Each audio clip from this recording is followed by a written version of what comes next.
Welcome to the vocabulary builder from Merriam-Webster. And today we're doing unit number 8, so let's get this started with. Now, first of all, unit number 8 itself is really interesting because 8 is technically one of my favorite, like my second favorite number. 2 times 4 equals 8, and 10 minus 8, 18 minus 10 equals 8. And you'll know why 18 will be my favorite number too. But for now, let's just go ahead with this. So first of all, our first root is called port. Port itself basically means portere, and it means to carry. And yeah, so you also get the words portage and portfolio, comport, and deportment. And you do not want to be deported from your home country because that would basically mean, hey, you know what? I don't care about my country anymore. At least in other nations' eyes, unless you like to say it as truth, or you have a really, really good excuse, like how the Jews did when they were deported from Germany. Then we have to talk about our second root, which is like also a Latin root called pend. And it basically comes from the Latin verb called pedere, which means to hang. If Cupid was aged and he would be hanging from the lowest bar and still not be standing up. That actually kind of sounds a little suspicious though. So here we get the words pendant, append, appendage, and suspend, which is all great and good. Alright, our third one is pan. Pan basically means to awe. Panacea and pandemonium, pantheism, and panoply. Well, that's really good. Yeah, this one's a Greek too. And like, can does mean all of them. All of them! Alright, what else do we have? Next up, we have extra, which basically means outside or beyond. And since it means outside or beyond, there's other things to actually say this. Like extradite, extrapolate, extrovert, and extraneous. Yay! So that happens. That's also a Latin root, by the way. Extraterrestrial basically means out of this world, and extra universal basically means out of this universe. And that is actually also, I'm not sure that's actually a word. I'll probably have to Google that up. Okay, so what else do we have here? The other things that are basically going to have to talk about is our fifth root, phot, which actually is Greek for light. We get the words photoelectric, photon, photovoltaic, and photosynthesis. Also, photovoltaic cells are just another name for solar cells. Yeah, I think you know what a photovoltaic basically means now. Our sixth one is luck, the root. And it comes from the Latin word lux, which basically means light. What else do we have? We have lucid, elucidate, translucent, and lubrication. That's all nice and great too, if you ask me. That all happens. And then we have to talk about our seventh word, root, Latin, which basically means more or mort, which and also means to die. Then we have to talk about mortality, moribund, amortize, and mortify. Nice. Alright, our eighth one is a Greek word, basically means trough. It's the root is trough, and then here we have it comes from another Greek root called trophe, with an E, and this actually means nourishment.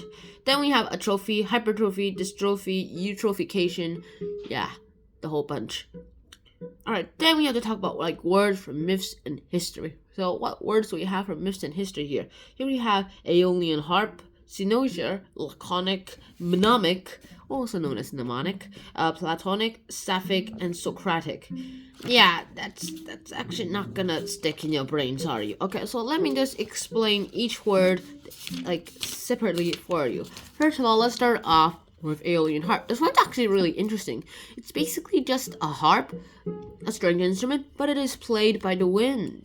There's this thing the wind blows into, and then whenever it blows into it, the rhythm actually starts pushing plucking a few strings, and then since it plucks those strings, it creates music because apparently there's an instrument there, and also it also creates random compositions every time. Also, it does sound beautiful. It's also the only stringed instrument that can be played by itself. Wow.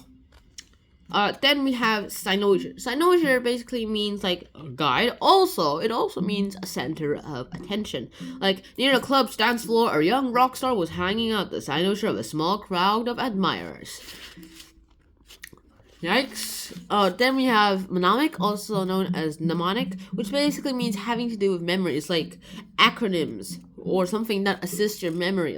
PEMDAS is a mnemonic for parentheses, exponents, multiplication, division, addition, and subtraction.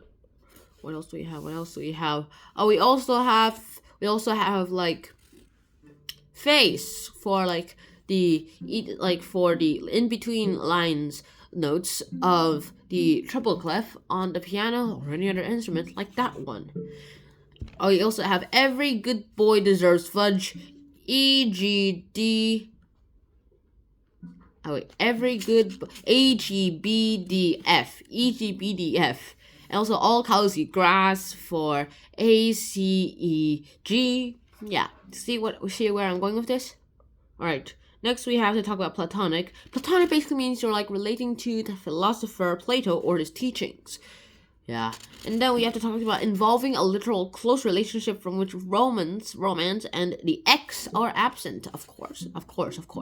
Then we have to talk about sapphic, which basically means you're a lesbian. It also means relating to a poetic verse pattern with Sappho. I think I'll use the second definition. And our next one is Socratic, which actually basically means something related with Socrates, the greatest philosopher of all time, or basically the first good philosopher, or something to do related with his Socratic method, nowadays known as the scientific method. Yikes. Finally, we have syllogism, which basically means like a grammatical mistake in speaking or writing, or a blunder in etiquette or proper behavior. Basically means you accidentally made a mistake with how you say something. That's pretty much it, if you ask me, and I guess I'll be seeing you guys in the next episode. So until then, schnaun out, peace, bye bye, and wear a helmet.